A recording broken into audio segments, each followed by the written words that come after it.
Notch 8 photography's main focus is historic trains and railroads. However, we expanded into the realm of seashore photography in recent years. And I must say that this winter has us longing for the warmer days when we could hit the beach and capture more scenes like the ones we're about to show.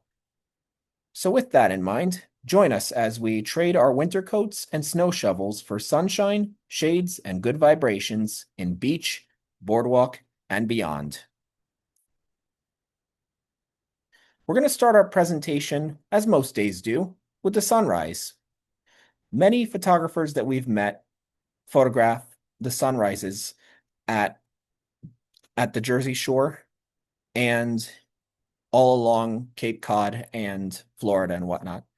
But we chose to do our first sunrise photo session at Belmar.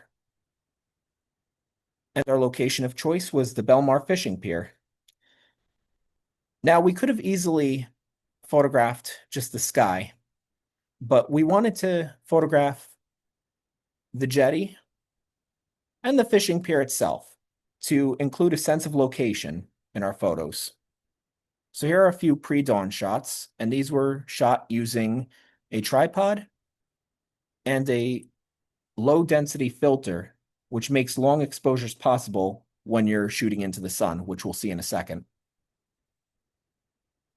And there's Mr. Sun behind the clouds. But don't worry, it popped out eventually.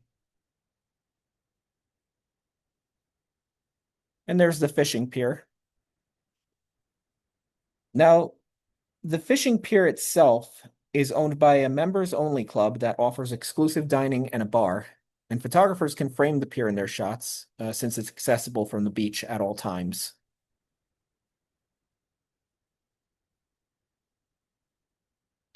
Now, that sunburst effect is possible if you close your shutter to f/22 and you get that burst effect. This fisherman here was an unpaid actor. I'm just kidding. It was only a candid shot.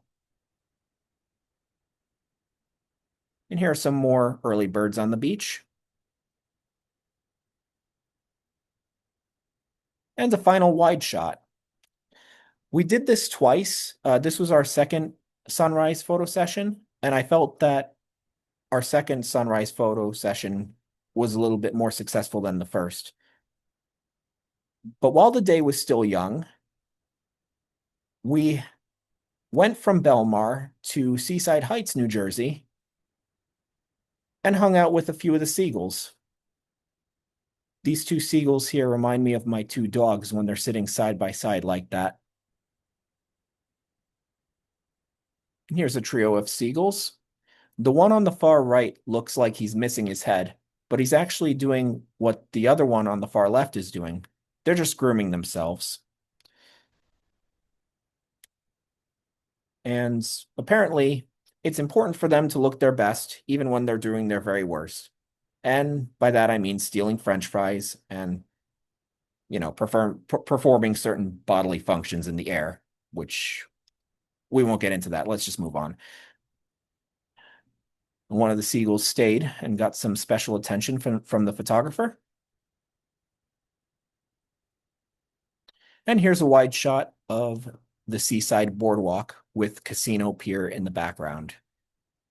You'll notice that the sky ride on the far right does not have any riders, and the roller coaster is not going, and neither is the Ferris wheel. That's because it's still quite early in the day.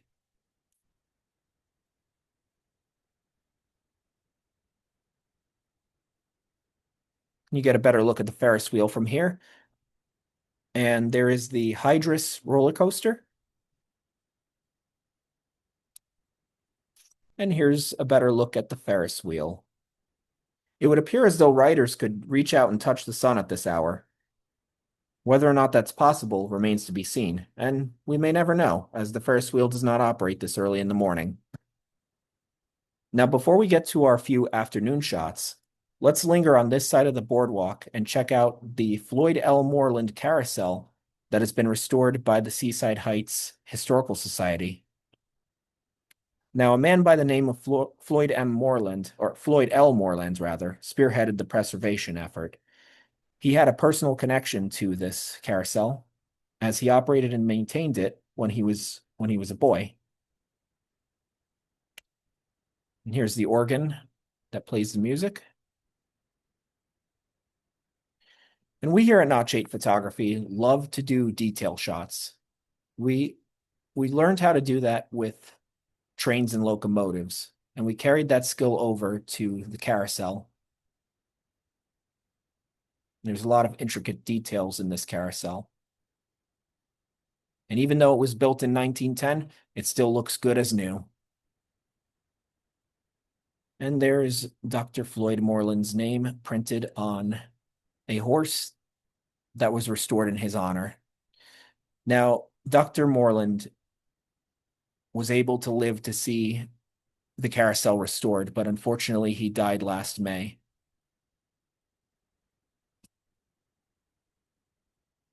And there's one of the paintings on the carousel, which has an iron horse or steam locomotive right next to its animal counterpart.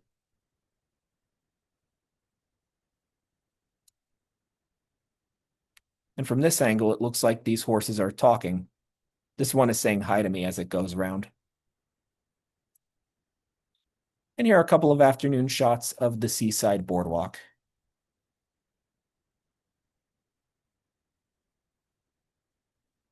And there's the Midway Steakhouse, which has been a staple in the seaside boardwalk for many years.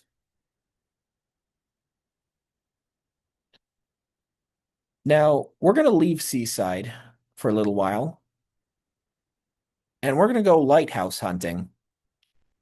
We started taking our seaside photography more seriously in 2024.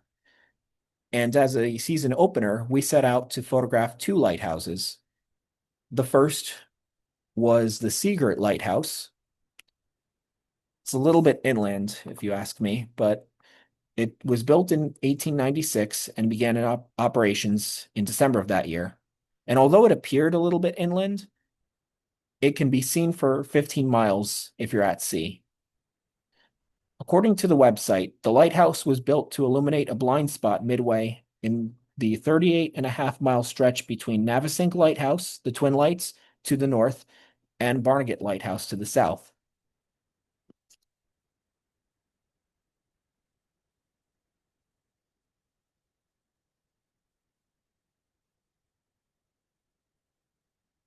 We'll get to Barnegat soon enough, but while we were killing time, we stopped at Spring Lake to photograph some of the washing waves crashing against the rocks. Other photographers we know photographed the waves between October and March, and that's big wave season. We didn't get around to this until April, so we missed big wave season, but no matter. We still got some practice in. Before we move on, a lot of people will say, well, some people will say rather, that you can't hear a picture just by looking at it. But take a moment, maybe 30 seconds, 15 seconds, and just look at this photo and listen to the waves washing along the shore.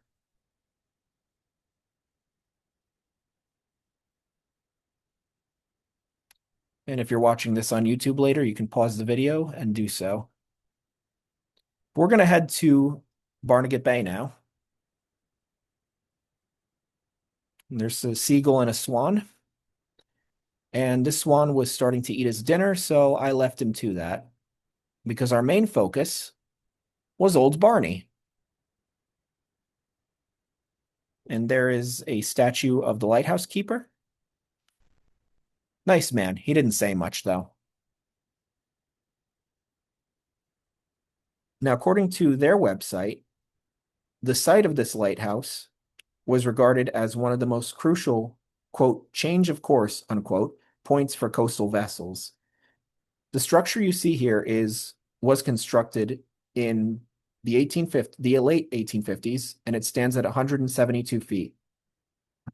We visited the lighthouse 3 times. This was from our first visit. This was from our second visit. And this was from our third visit.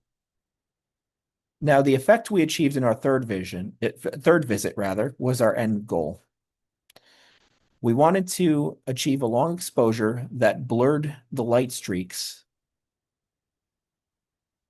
As they say, third time's the charm. And here you see the individual beams, and they're like silver swords cutting through the dark of night. And here's one more looking straight up at the guiding lights that guided sailors along the sea. There's the man-made light being Barnegat, and the natural lights of the stars.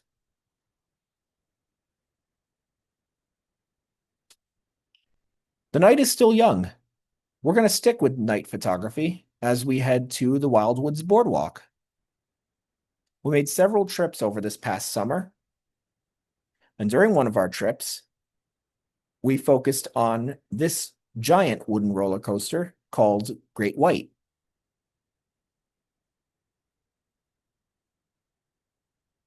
And for these long exposures, we focused on the coaster itself while we blurred the motion of the train. For this third shot, it was the other way around. We followed the coaster as it was going along, and we kept our shutter low and we just tracked it. It's called a panning shot. We've used it in our railroad photography, and we decided to use it here on this night.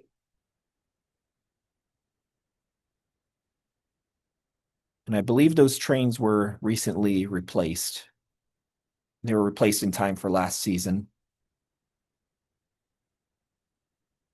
Located conveniently next to Great White is the Grand Prix Raceway.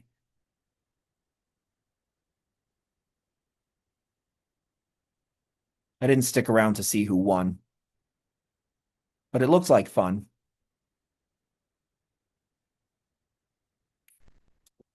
Another key attraction at Wildwood is the giant Ferris wheel at Maurice Pier.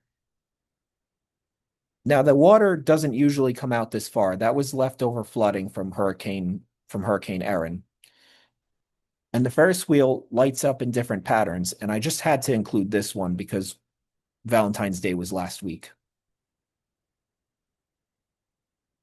Here's another cool pattern.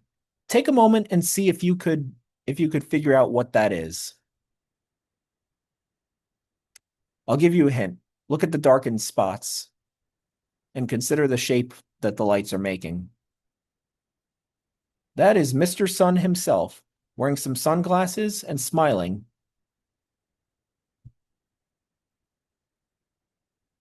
And here's one of our favorite shots of the Ferris wheel.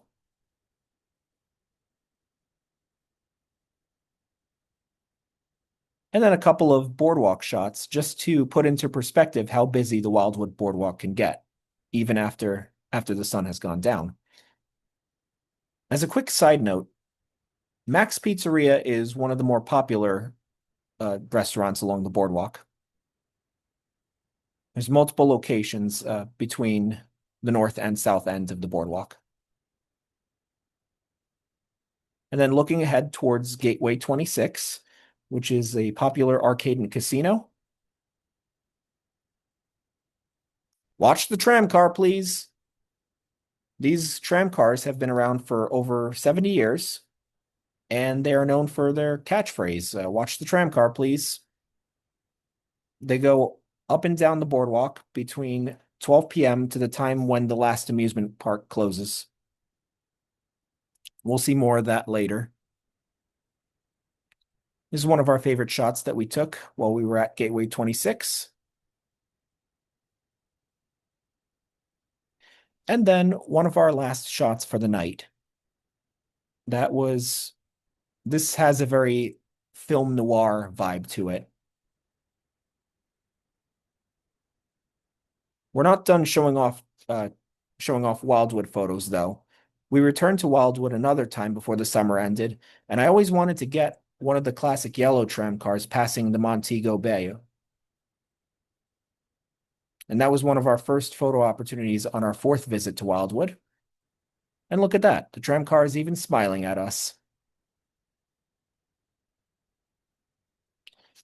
Here's the Coca-Cola tram car passing Gateway 26 in broad daylight. And once again, you get a sense of the busyness of the Wildwood Boardwalk. Texting and walking. It is something that I am guilty of, but it's not advisable, especially when the tram cars are around. Here's the Sea Serpent, one of the other roller coasters on the boardwalk. And one of my favorite shots of the Sea Serpent, taking a bite out of that ship.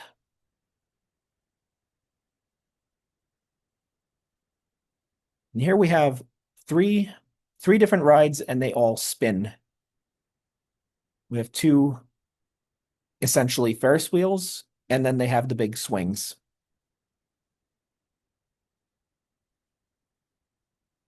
You see that photographer there? That's me.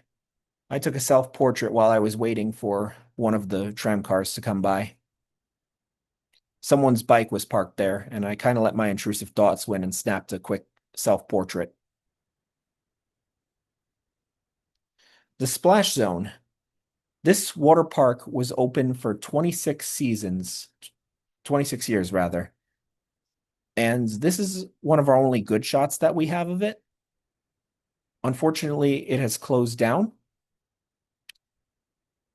which goes to show you that as a photographer, take a picture of it today because it won't be here tomorrow, or it may not be here tomorrow. Here's our other good shot of the splash zone. There's something oddly appropriate about the Coca-Cola tram car passing by the splash zone.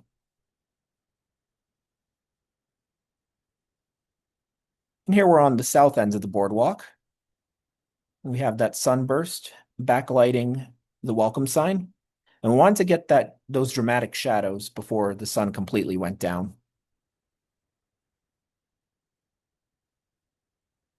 Now, before we leave Wildwood, I have one more shot, one more sunset shot. Because at Wildwood, it's possible to get beautiful sunsets at Wildwood and to get beautiful shots of the sunsets. And there's Great White. And on the far right is the Sky Coaster. This one also closed down. It combined elements of skydiving and hang gliding, both of which are nays, as the late John Panette would say, at least for me. I don't do skydiving. Now, as I said, it's possible to get good sunsets at Wildwood.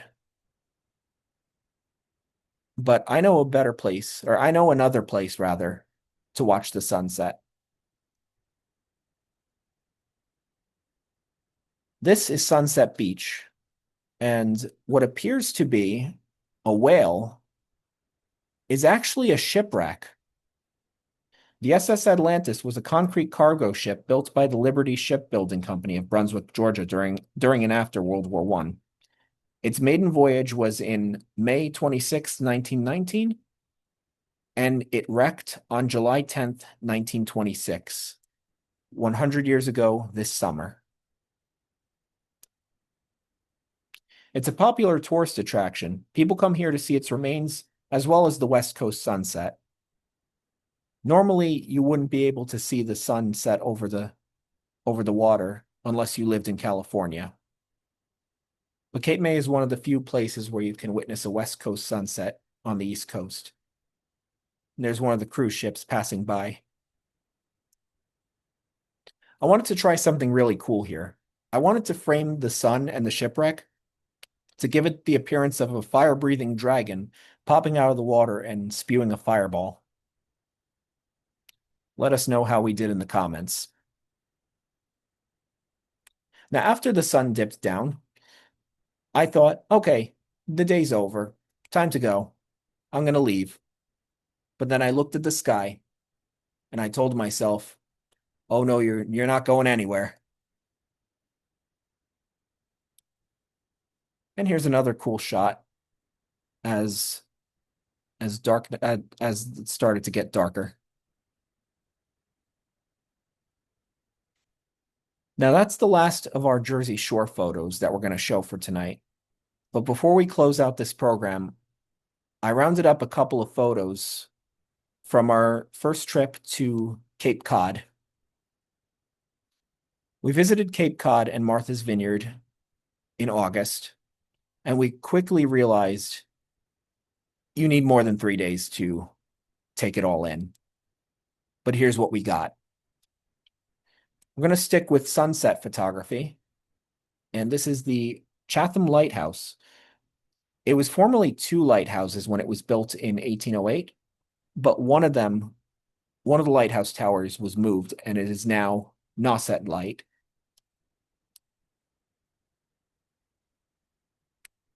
The skies were a little bit muted, but that was because of the haze from the Canadian wildfires. And here's downtown Falmouth. And that is I believe that's a 1970s Eldorado convertible. Back when cars were built with class. Here's the quarterdeck restaurant.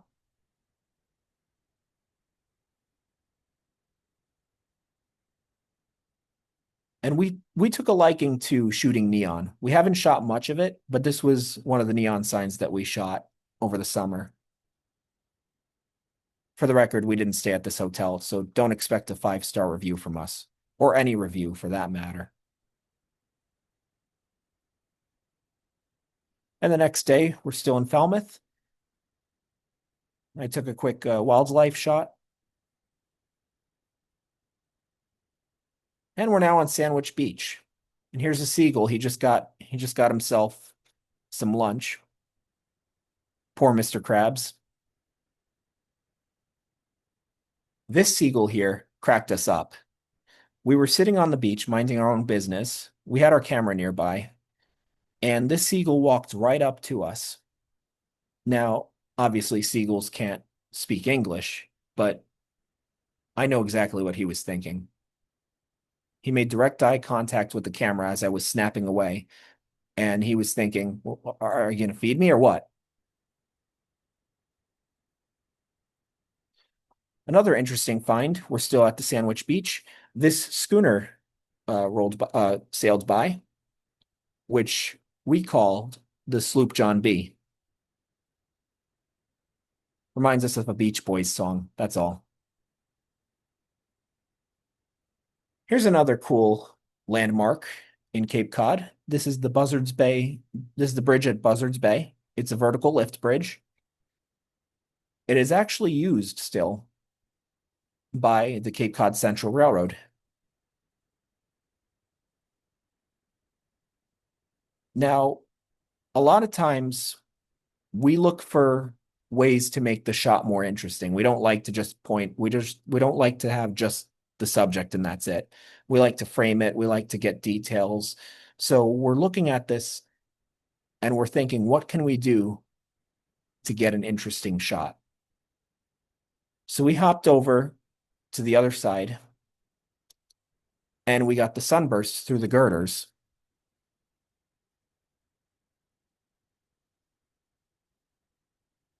I mentioned the Cape Cod Central Railroad. I had to squeeze in a little bit of railroad photography.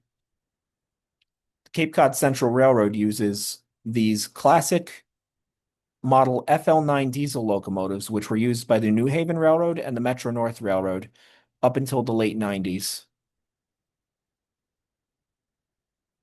And this is the train going alongside the Bourne Canal.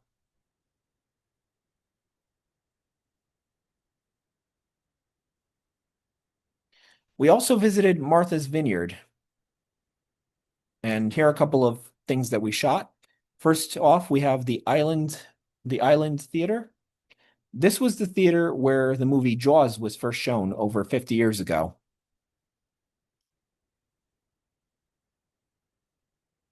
Martha's Vineyard is also home to a small neighborhood of what is called gingerbread houses. These houses are dated in appearance, but they're very well kept. And walking through the neighborhood is like walking through, it's kind of like time traveling. It has a very old-fashioned and timeless feeling. And at the heart of the gingerbread house neighborhood is the Trinity Methodist Church. which was built in 1878.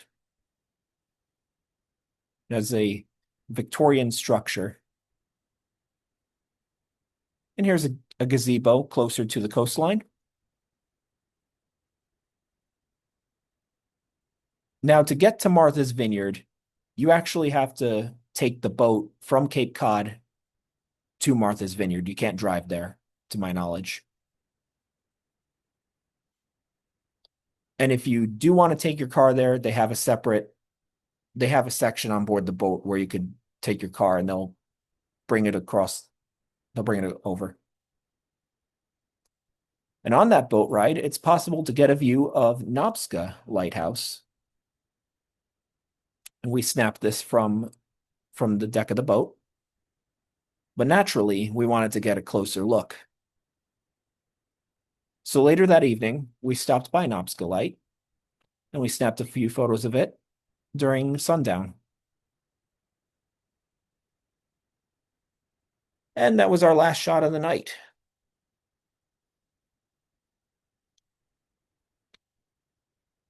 All right, that concludes our presentation, and we hope we succeeded in bringing you good vibrations and summer sensations in the face of a brutal winter.